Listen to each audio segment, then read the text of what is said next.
most people start last day, like just before the exam, right? आप एक हफ्ते पहले start कर लो. For me, that used to work. 7-8 दिन, and you don't get that pressure also, right? कि so much to cover.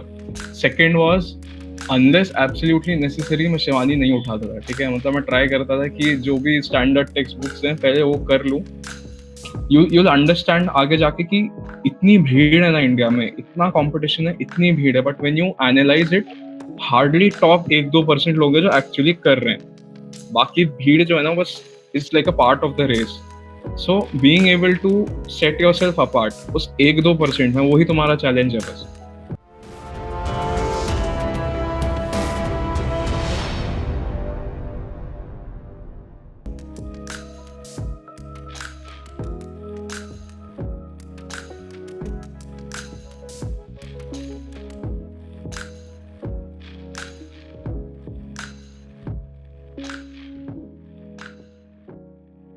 In order to start our conversation, I would like to remember your college days.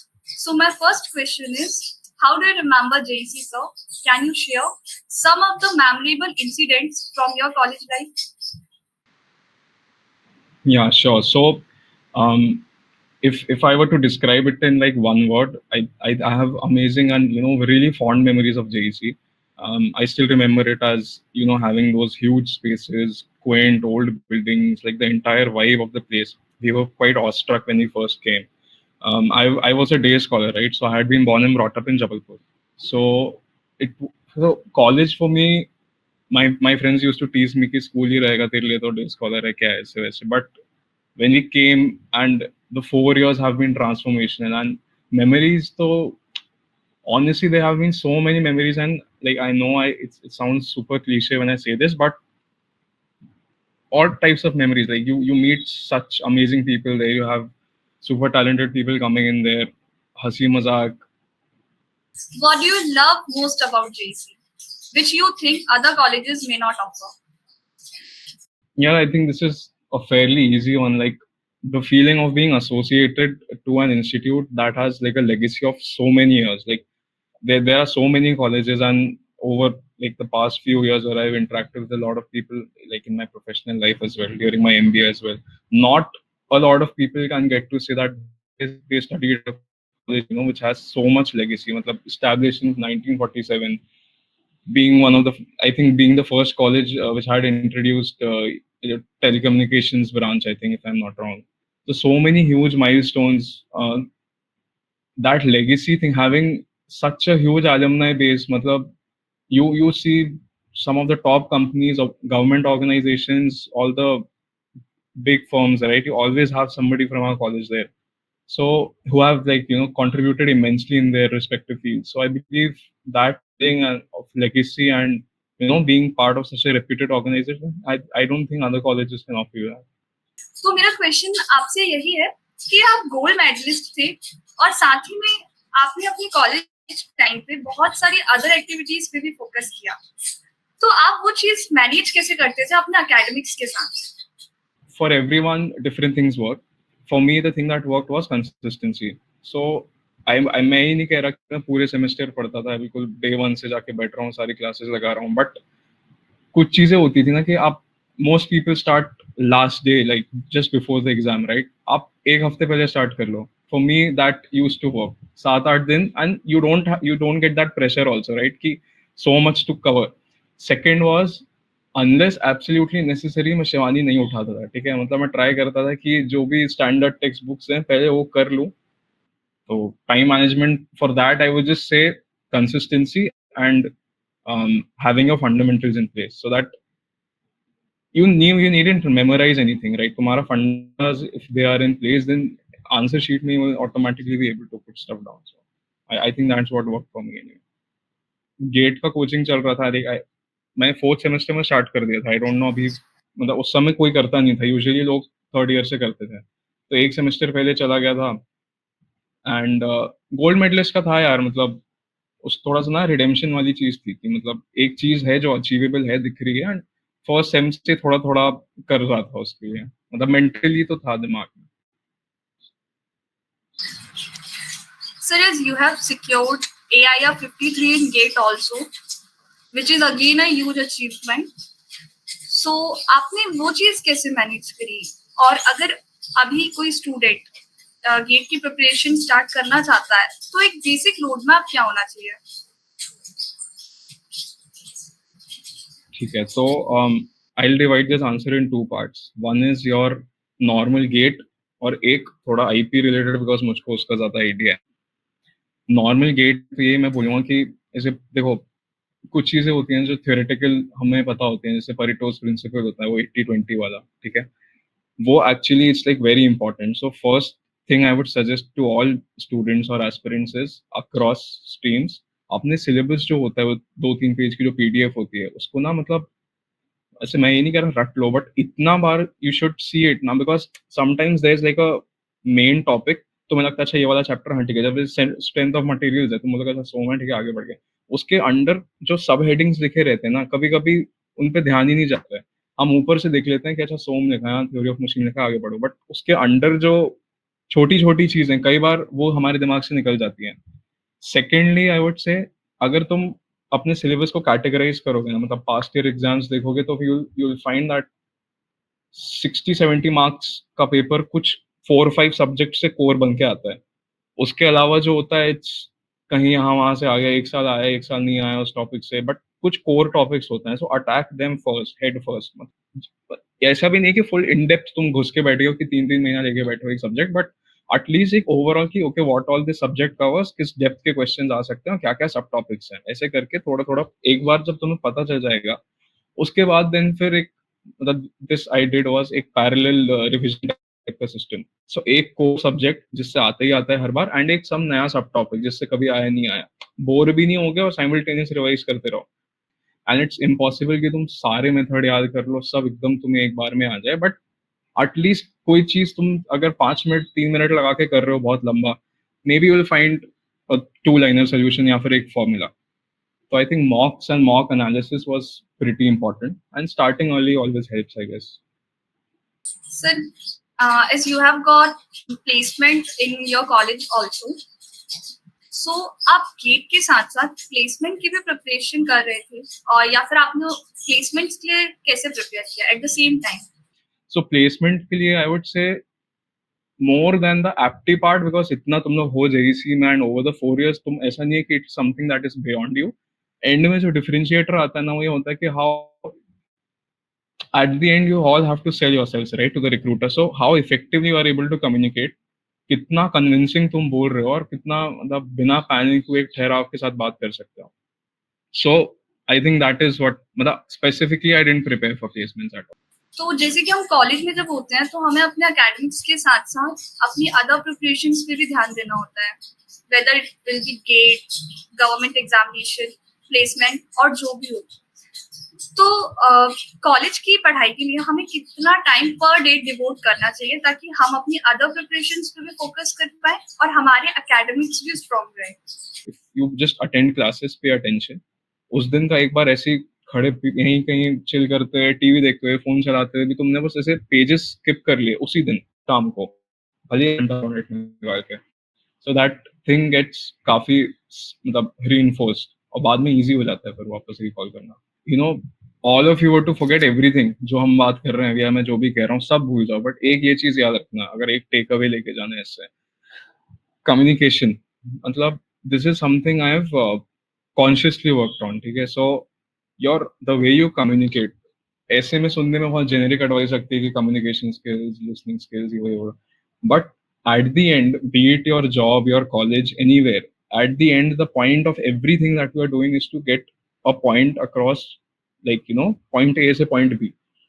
So how effectively you are able to express yourself, how, you know, without disruptions, without um, having to think a lot about it, how well you articulate your thoughts. I think communication skill is something I worked on. Just being able to express yourself, अच्छे तुम एक well articulated तरह से communicate कर पा रहे हो ना, that gives you like the biggest upper hand you can imagine. मतलब somebody might have 10 times better technical skills than you, somebody might be really good at academics or whatever, but and में जो bottom line आता है ना कि भाई तुम communicate कर रहे हो ठीक से, कॉन्फिडेंटली बात कर रहे हो, you are able to get your point across, So that helps you command a respect wherever you go, and it helps you definitely gets you a upper hand in any point. You'll understand आगे जाके कि इतनी भीड़ है ना India में, इतना competition है, इतनी भीड़ है, but when you analyse it, hardly top 1-2% लोग हैं जो एक्चुअली कर रहे हैं.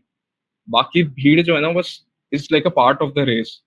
सो being able to set yourself apart उस 1-2% में, वही तुम्हारा चैलेंज है बस.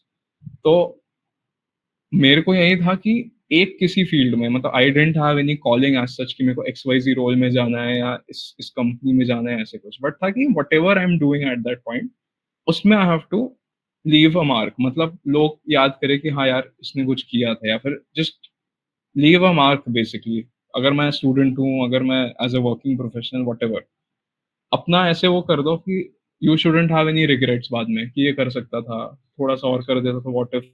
Because those what ifs are very dangerous. Management में यार फिर ऐसे होता है ना कि as engineers you are responsible for implementation part. तुम प्लान नहीं करते, मतलब तुम पूरी चीज को एक आइडिएशन फेज से लेके नहीं आते हो. तुम्हें बता दिया जाता है कि जैसे मैं ऑपरेशंस में था, तो मुझे बता दिया उन्होंने लॉजिस्टिक्स में कि भाई इतने इतने बजे ये निकलना है, ये निकलना है, ये कंसाइनमेंट्स है, यहाँ यहाँ जाना है, पूरा सप्लाई चेन का जो भी है. बट प्लान कौन कर रहा है, क्यों इस टाइम पे निकालना चाहिए, क्या इसका ये स्लॉटिंग का क्या मैकेनिज्म है, तो वो प्लानिंग वाला चीज में थोड़ा इंटरेस्ट आया. As you are product manager, तो आप डेली बेस पे क्या चैलेंजेस फेस करते हैं और उन्हें ओवरकम कैसे करते हैं? तो जैसे ना, product management is between like तुम्हारा business, technology and user experience. बहुत कॉमन सा ये सब वेन डायग्राम बन के आता है. ऐसे मैं भी इंटरव्यूज के टाइम, प्रिपरेशन के टाइम देखा था कि हाँ अच्छा सही लग रहा है. Once I started working I realize कितना ज्यादा दैट इज एप्ट. और the main challenge I believe I face is stakeholder management. मतलब तुम्हारे हाथ में सिर्फ प्रोडक्ट है तुम्हारा, वो बिकना भी अच्छे से चाहिए, तो मार्केटिंग के लोग आ जाते हैं पूरे. वो टेक्निकली फिजिबल होना चाहिए, तो तुम्हारे डेवलपर्स आ जाते हैं सारे. और UI UX उसका अच्छा होना चाहिए, तो डिजाइनर्स आ जाते हैं. तो इतने सारे लोगों के साथ तुम वो कर रहे होते हो ना, कॉन्टैक्ट एनी टाइम. मतलब एक छोटा सा फीचर भी तुम्हें पास कराना है, एक बटन भी यहाँ का यहाँ करवाना है, तो उसके लिए हफ्तों हफ्तों मीटिंग्स चलेंगे. You have to coordinate with everyone, you have to check the feasibility है कि नहीं है, A/B टेस्टिंग वगैरह करके देखते हो कि यूजर एक्सेप्ट कर रहा है कि नहीं कर रहा है. आप COG चलाते हो, लोगों से पूछते हो, इंटरव्यूज देते हो. तो had it just been my job, मैं तो करके प्लान करके चला देता. बट स्टेक होल्डर्स जब इतने आ जाते हैं ना, हर टीम से 4-4 लोग होंगे, ये बोलेगा ये मैं नहीं देखता, उससे पूछ, इसका भी ओपिनियन ले लो, you should get a second opinion. 10 लोग को साथ लेके चलना, I think that is a big challenge. जैसे सर, इंजीनियरिंग कॉलेजेस की लाइफ और मैनेजमेंट कॉलेजेस की लाइफ अलग अलग होती है, तो आपकी लाइफ जर्नी कैसी थी, लाइफ MBA कॉलेजेस की? यार MBA कॉलेज, आई थिंक, तो मैं बताता हूँ. मतलब MBA was never my plan to begin with, है ना. मैं बताया कि मैं निटी के लिए गेट किया, फिर 2-3 साल स्कोर वैलिड रहता, मैं कहा चल इस साल नहीं तो अभी जॉब स्टार्ट करते हैं. जॉब में जाके मेरे को मैनेजमेंट का इंटरेस्ट है. फिर मेरे को था, तब भी मेरे को था कि MBA में इंडिया में मेरे को नहीं करना था. तो फिर मैंने ये दिया सब, GRE IELTS वगैरह, अच्छे स्कोर आए. फिर I got accepted in some good universities, then I quit and I came back. उसी टाइम पे कोविड लग गया, सारे वीजा कैंसिल हो गए. जॉब मैं छोड़ चुका हूँ अपनी, और मेरे वीजा सारे कैंसिल हो गए. तो अभी व्हाट नेक्स्ट. तो सितंबर के आसपास की बात है. सो आई थिंक आई हैड 1-1.5 महीना था मुझको सारे एग्जाम्स देने के लिए, कैट, NMAT, जैट, जितने होते हैं. 1-1.5 महीना जिसमें कोचिंग भी लगाना मुश्किल था. मतलब सिर्फ मॉक वॉक डाउनलोड करके और 1-2 कोचिंग पकड़ी और कुछ तो भी करके I started preparing. Thankfully I was able to end up in a good college. तो बिकॉज मेरा प्लान नहीं था MBA करने का, तो मैं ऐसे गया था. And honestly I always have been little introvert in life. Okay, so college में भी ऐसा नहीं है कि मैं बहुत अपफ्रंट आके इवेंट्स इनिशिएट कर रहा हूँ, या सामने आके लोगों से बात कर रहा हूँ, स्पीयर हेड कर रहा हूँ इनिशिएटिव्स. मेरे को था बता दो काम, मैं कर दूंगा, बाकी देख लो अपना. MBA for me was life changing. मतलब तुम्हारा काम हो ही नहीं सकता दूसरों से बात किए बिना. लाइफ में I think hardly 10-20% of the times तुम्हारे हिसाब से चीजें होंगी, जो तुमने प्लान किया होगा वो तुम्हें मिल जाएगा. ठीक है, hardly 10-20%. It's always about what's next. मतलब तुम प्लान भी करना ही पड़ेगा तुम्हें. मतलब तुम्हारे दिमाग में एक लॉन्ग टर्म गोल है लाइफ को लेके. अभी एक चीज नहीं काम करती तो ठीक है, what's the next best thing that can help me achieve that outcome. ये काम नहीं किया, चल इसमें थोड़ा 1-2 साल ज्यादा लगेगा, but is this inevitably helping me achieve that outcome? हाँ, तो ये तो वो एकदम फट स्विच करना and being able to adept and be okay with your choices. Sir as you are hopes top 100 B school leader, तो इसकी इम्पैक्ट क्या पड़ा आपकी लाइफ में, आपकी प्रोफेशनल स्किल और पर्सनल ग्रोथ में? So I think this is something which I'm personally very proud of because तो क्या होता है ना, केस स्टडी कॉम्पिटिशन्स होते हैं throughout your first year and second year in MBA, and these are like corporate case study competitions. So जितने तुम्हारे brands होते हैं, रिलायंस, Amazon, फ्लिपकार्ट, जितनी कंपनीज होती हैं अपने केस स्टडी कॉम्पिटिशन्स कराती हैं. एंड इसमें होता है कुछ टॉप, कुछ इतने जैसे 10-20 जो टॉप 20 स्कूल्स हैं इंडिया के, वो एलिजिबल होते हैं. Then they give you a case study problem. एक स्टेटमेंट देंगे तुम्हें, तुम अपनी 2 की टीम बनाओ, 3 की टीम बनाओ, वो रूल्स हर कंपटीशन के अलग होते हैं, और तो तुम अपना सोल्यूशन प्रेजेंट करते हो. तो 2-3 राउंड होता है, और एंड में या तो तुम्हें कैश अवार्ड्स मिलते हैं, 2-3 लाख रुपए टाइप का अमाउंट मिल जाता है, या फिर तुम्हें वो अपॉर्चुनिटीज देते हैं प्लेसमेंट की. मेरा ऐसा था कि दिस वाज समथिंग मैं सोचा नहीं था कि मैं कर पाऊंगा. लर्निंग्स थी उससे ये होती है ना कि एमबीए में भी, किसी भी तुम एकेडमिक कोर्स में देखोगे ना, बहुत ज्यादा थ्योरेटिकल होता है. एमबीए में दे give you a lot of case studies and all, but तो भी मोस्टली तुम्हारी learning is theoretical. Case study से मेरे को ये हेल्प हुआ प्रोफेशनली कि कुछ भी प्रॉब्लम स्टेटमेंट है लाइफ में, एटलीस्ट तुम्हारे पास एक स्टार्टिंग पॉइंट होता है. तुम यू कैन फिगर आउट कि हाँ, this can be feasible starting point, यहाँ से मैं कर सकता हूँ. This is how in the past things like these have been carried out. Professionally, I think that has helped me. Apart from that, जो exposure मिलता है, मतलब इनके जो national semi-finals या finals rounds होते हैं, वहाँ पे एक expert jury होती है. उस कंपनी का जो top CXO level जो होते हैं, तुम्हारे CMO हो सकता है वहाँ पे, head HR हो सकता है, all these C-suite people are there. वो तुमसे क्वेश्चन आंसर करते हैं तुम्हारे सोल्यूशन पे. तो वो एक्सपोजर आई थिंक बहुत सही था, बीइंग एबल टू इंटरेक्ट इतने सीनियर लोगों से, उनका क्या थॉट प्रोसेस चलता है, कैसे इम्प्रूव कर सकते हैं. आई थिंक दैट वाज वेरी. और टॉप तुम बाकी 20 स्कूल की 10-15-20 जो टॉप 20 स्कूल हैं, उससे एक से एक लोग आते हैं वहां पे, तो एक तो तुम उनसे सीखते हो, उनसे तुम कॉम्पीट करते हो, तो वो अलग ही हाई मिलता है उसमें. वो I think that is something that is really help me. मेरा जो स्पेसिफिक फंक्शन है within the bank, so I get to deal with a lot of my work basically revolves around fintechs. Okay, तो जितने तुम्हारे fintech biggest names of the who's and who's of fintech, उनके साथ I lucky enough to get the exposure कि उनके को founders, CMO, CFO, ये सारे आके इनके साथ इंटरेक्ट करना, मीटिंग करना. सो simultaneous projects are going, and my background has helped me again. जो केस स्टडीज वगैरह किया, उससे तुम्हें एक फिजिबिलिटी चेक लगता है. मतलब हम कुछ थ्योरी पढ़ते हैं और फिर हम दिमाग से लगा लेते हैं कि यार ये तो ऐसे ऐसे हो जाएगा, but when you actually implement it, 50 चीजें होती हैं कंसिडर करने की. तुम बॉटम लाइन देखते हो, तुम्हारा एक्सपेंडिचर देखते हो, कैसे क्या पूरा रेवेन्यू मॉडल बनाते हो.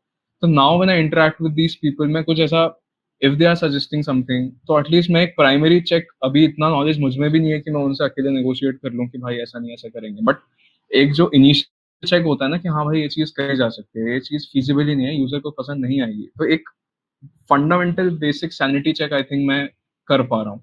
वो मेरे को पहले से फायदा हुआ है. If you have a command over the language, if you are able to express yourself, I think there's nothing like it. Second है, open रहो. मतलब don't be hell bent इतना कि कोई एक चीज नहीं अगर काम करी तुम्हारे लिए, तो always be quick on your feet to react to situations. मतलब अपना एक गोल रखो लाइफ में, उस पॉइंट तक पहुंचने के लिए ऐसा नहीं है कि सिर्फ एक ही रास्ता है. कोई मतलब मल्टीपल रास्ते, maybe some way will take more time, maybe some ways more difficult than the others to achieve, but तुम्हारा अगर सेट है ना गोल, लास्ट वाला जो है, तो आई थिंक तुम कर लोगे. Have a goal. I wouldn't say कि to crack so and so exam और टू गेट इतना इतना रैंक है, जो भी है. मे हैव अ गोल कि 10 साल बाद लाइफ कुछ ऐसी सी दिखनी चाहिए, अभी कैसे कर सकते हैं, तो उसके 2-3 रास्ते, चल ये भी कर सकता हूँ, ये भी कर सकता हूँ, ये भी कर सकता हूँ. फिर उसमें से तुम्हें जो सबसे फीजिबल लग रहा है उस पॉइंट को, उसको उठा लो, नहीं है तो फिर बाद में कोई दूसरा ऑप्शन ट्राई करना. बट ऐसे बहुत हेल बेंट मत रहो कि भाई इस पर्टिकुलर एग्जाम में, because I have seen people, I have seen my batchmates, दोनों केसेस होते हैं. Some people were very adamant कि इस एग्जाम के थ्रू इस रोल में ही जाना है, 4-4 साल उन्होंने दे दिए, दे वर सम सक्सीडेड, उतनी हिम्मत भाई, मतलब मैसिव रिस्पेक्ट फॉर दैम। मेरे में नहीं है कि मैं 4 साल अनसर्टेनिटी के साथ बैठ के कर सकूं, बट कुछ लोग का नहीं हुआ and they had to come up with plan B's. So एक बहुत पर्सनल कॉल है ये, मतलब ये आई थिंक होना चाहिए कि तुम अपना एक आगे का देखो कि तुम्हें क्या चीज चाहिए, तुम एक्सपोजर लो। अभी मैनेजमेंट अगर डिसाइड किया है तो I think the ability to work with teams, negotiation, मतलब हर चीज नेगोशिएशन ही है यार एट द एंड। मतलब वही है ना कि at the end you are selling something और द अदर। इंटरव्यू में you are selling your profile, yourself. Sponsorship लेने जा रहे हो फेस्ट में तो you are selling your college. तो the art of selling I think for management, तुम किसी भी रोल में तो मार्केटिंग करो, फाइनेंस करो, एचआर करो, कुछ भी करो, eight the and the art of selling I think is very important. Personality पे यार ऐसे काम करो कि थोड़ा सा, जैसे पब्लिक स्पीकिंग वगैरह का अगर कुछ अपॉर्चुनिटी मिलता है तो करो, नहीं हो कंफर्टेबल, नहीं हो अगर even if you are not good at it, हंस रहे हैं लोग, किसी को फर्क नहीं पड़ता। मेरा ये बहुत बड़ा रिग्रेट है कि मैंने बहुत चीजें छोड़ी सोच के कि यार हंसेंगे लोग, बेइज्जती हो जाएगी, क्या ही फायदा है, छोड़ो, व्हाट इफ। तो वही अब मेरे को लगता है किसको, हार्डली 3-4 लोग से टच में हूँ जो मेरे अच्छे दोस्त थे, जो मेरे पे तब भी नहीं हंसने वाले थे। बाकी हंसे ना हंसे क्या करना किसी से, वही है।